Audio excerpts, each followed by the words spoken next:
Next example, so here is an interesting function. I want to go ahead and point out just some observations with you. So first off, let's think about the domain of this function.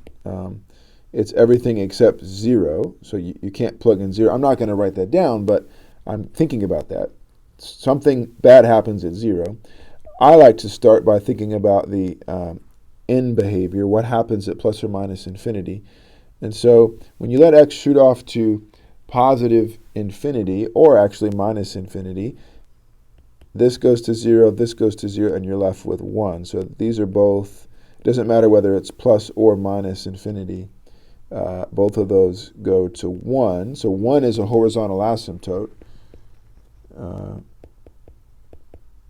Let's write that down. All right. Other thing worth noting is what happens at 0, and I strongly encourage you to separate cases. You don't want to take the limit as x goes to 0. That actually doesn't exist and there's nothing you can say. You want to come from the right and then from the left and study what happens. So let's come from the right. That means that everything that I'm plugging in, even though they're small numbers, all the numbers that I'm plugging in are positive. And so what? This guy's shooting to infinity, this guy's shooting to infinity, infinity plus infinity, add in 1, doesn't change it. This one is going to infinity. So from the right, this function is shooting up to infinity at 0. Now let's study from the left, and I want to show you why it matters so much that you split it up. So on this case, I've got 1 plus 1 over x plus 1 over x squared. And it's not at all clear, actually, what happens. So this part is, as x goes to 0, the small numbers that you're plugging in are negative, but the square kills it. So this part goes to infinity. This part actually goes to minus infinity. And so you've got a infinity minus infinity, which you know is indeterminate. And so the way that you work this one out correctly is you want to combine everything and under a common denominator of x squared. And so you'd write this as x squared plus x plus 1 over x squared. Please pause the video and make sure that you're comfortable with the algebra that I did. And now, as x goes to 0 from the left, the top goes to 0, 0, 1, and the bottom goes to 0, and everything is positive. 1, the form here is 1 over 0. You know this is actually going to infinity. So that's good to know. From the left and the right, you're going to infinity. This is all sort of a precursor to diving in and using the first derivative and the second derivative for local mins and maxes in concavity, but still very important for the shape of the graph. So now I'm going to begin with the derivative. I'm going to have to work a little harder than I'm used to on this one. I'll show you what I mean. It's not that big of a deal, really. But here's my g of x. And so I'm going to begin by computing g prime of x, and I'm going to get what? Negative 1 over x squared minus 2 over x cubed. If you are not immediately comfortable with that derivative, you should pause the video and go back and review and make sure that you're good to go. I'm going to want to figure out where is this derivative equal to 0? Where is it undefined? And so to do that, I'm going to need to find a common denominator of x cubed. And I come up with minus x plus 2 over x cubed. Please check my algebra, make sure that you're comfortable with that. Now, when I make my number line for g prime, I'll do it right here. When I make my number line for g prime, I want to go ahead and include where it's undefined. That's really important. So I'm going to have a negative 2 is a 0, and then 0 is where it's undefined. Please don't tell me that anything happens at 0. You can't have a min or a max at 0 because the function isn't defined at 0. But you can switch from increasing to decreasing or vice versa at a place where it's undefined. And the key here is that the original function is not defined at 0. If, for example, let's just fill this graph out in just a moment, and let's just say that it was plus minus.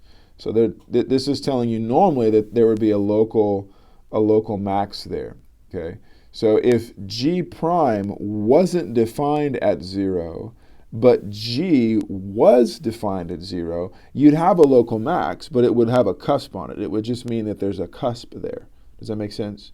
So in the case when the derivative is not defined at 0, but the original function is, treat it like a normal point and you're going to have a cusp. That's not what we have. Here, our function, the derivative is not defined at 0, and the original function is not defined at 0. And so that tells you that, okay, there's not going to be a local extrema at 0, but things can still change at that point. So now I'm going to plug in some points and use multiplicity if I want to, whatever.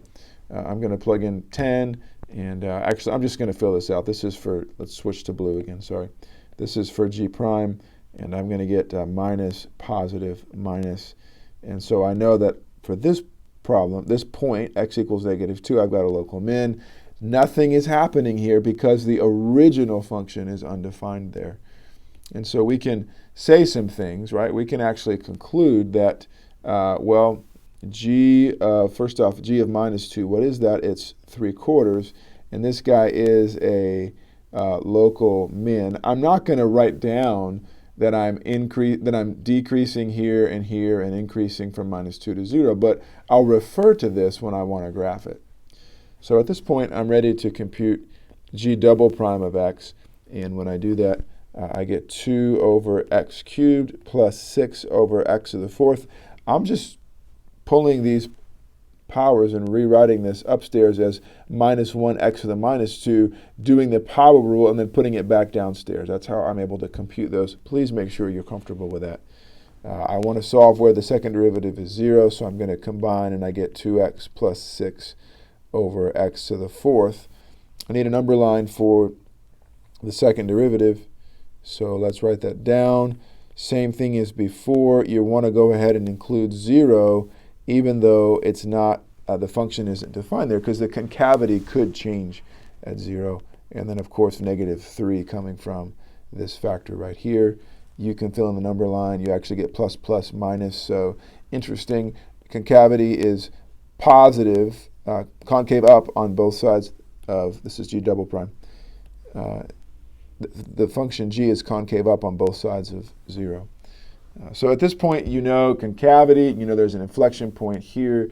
We should probably compute, g of -3 equals 7/9. That way we can graph this. And now I'm ready to try to put all this together with you. So it's kind of fun now to take all of this and put it together.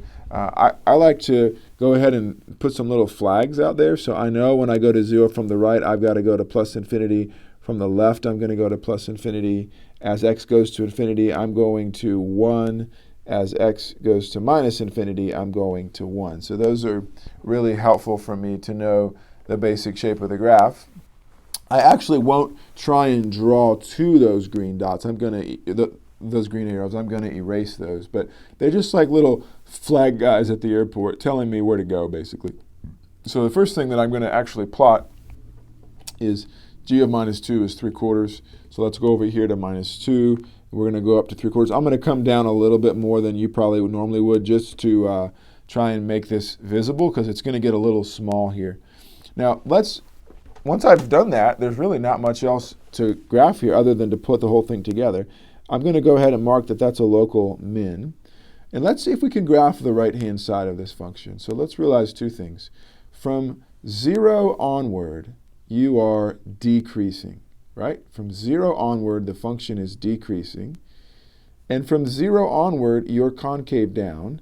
You know that you've got to shoot up to infinity on this side and down to 1 on that side.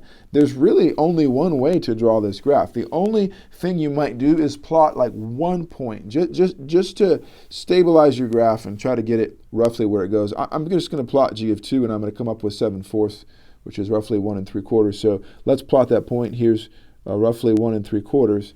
And now the only way that I can draw this graph, and I'm struggling to draw with this pencil, but is to go down. I've got to decreasing, getting closer and closer to 1, and I've got to be concave up. And then similarly, I've got to shoot up to infinity from this side. So I'm going to come down, and then I'm going to go through my point. And it's really nice having one point on your graph. Maybe if you graphed one more, it might pull my function down more like that, whatever. That's good enough for a hand graph. So that's that side. On the other side, you know that you've got to go from this local min, and you're going to shoot on up to infinity. So it's going to do something like that. And now here's the weird part. You've got to get to 1. I've got to get to 1 over here. And I'm got a local min here. But don't forget the inflection point at -3. So really this fine inflection point, you're going to come up and you're going to inflect. So let's see if we can sketch it coming this way. It's almost easier. We're going to inflect down, and then there's my local min, and you can kind of see it, and then we're going to come up. So my inflection point is happening roughly where it should be. So both sides, let's just check. As x goes to infinity, we're going to 1. X goes to minus infinity, going to 1. X goes to 0 from the left or the right, we're shooting up to infinity. We are decreasing from 0 onward. You can see that right here. Increasing from here onward, actually decreasing from minus infinity all the way to -2, decreasing, decreasing, decreasing, and then boom, we're increasing onward. Concavity is all the way we want it, and so that is a graph of g of x. There.